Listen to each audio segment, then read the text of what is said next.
Welcome to Chillin' 101. We hope this video helps. You start by opening Scenario Manager now. Don't stall. First, make a quick backup copy of the workbook so you can revert if needed. Then go to Data, What If Analysis, Scenario Manager, and click Add. Specify the scenario name and the exact changing cells. This tells Excel which inputs will vary. Once done, enter the initial values for that scenario and click OK. You've begun the only way sequence that preserves repeatable inputs for comparison. Now you build the middle of the workflow. Add the remaining scenarios one by one, giving each a unique, descriptive name so you can tell them apart at a glance. When entering values, explain the assumptions in adjacent cells. This prevents confusion later. If values change, use Edit to update a scenario or Merge to import scenarios from another workbook.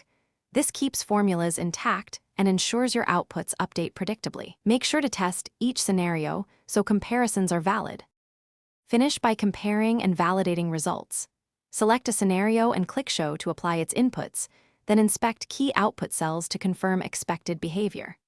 Once verified, run Scenario Summary to produce a side-by-side report you can print or export.